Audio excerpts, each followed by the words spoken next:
दुख क्यों मिलते हैं? श्री कृष्ण अर्जुन से कहते हैं कि जब ज्ञान की धारा जब बहती है तो सबसे पहले मोह को नष्ट करती है। मोह तो इसलिए नष्ट करती है क्योंकि मोह ज्ञान है।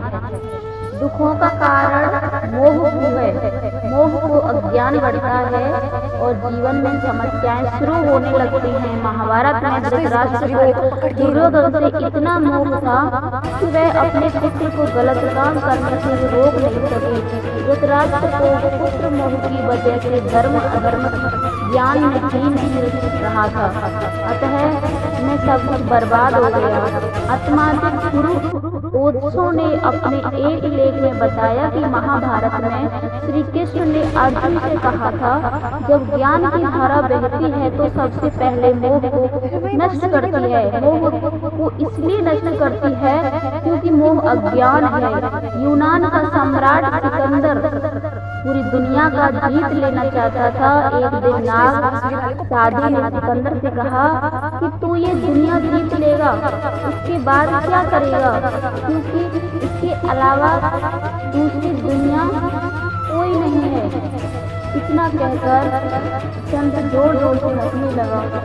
चंद्र की बातें सुनकर सिकंदर निराश हो गया था, क्योंकि दुनिया जीतने के बाद कोई और मोह नहीं बचेगा। सिकंदर ने संत से कहा कि आप हंस क्यों रहे हैं? संत ने जवाब दिया कि तू पूरी दुनिया जीत लेगा तब भी तुझे निराशा ही मिलेगी, क्योंकि तू दुनिया को जीतने के मोह में बना है, जबकि मेरे पास कुछ नहीं है लेकिन मैं हमेशा खुश रखूंगा, क्योंकि मुझे किसी चीज का मोह नहीं है।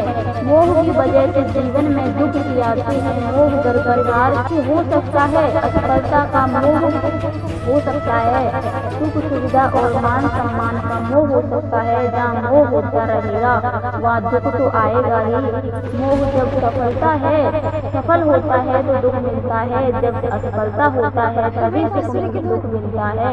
श्री कृष्ण कहते हैं, जब मोह त्याग देता है तो उसे मेरी कृपा मिल जाती है। मोह रहित व्यक्ति परम आनंद प्राप्त करता है, इसलिए मोह का त्याग करना चाहिए और जो बात हमारे पास है उसी को संतुष्ट में रहना चाहिए। ज्यादा पाने का मोह रहेगा तो दुख बढ़ना है।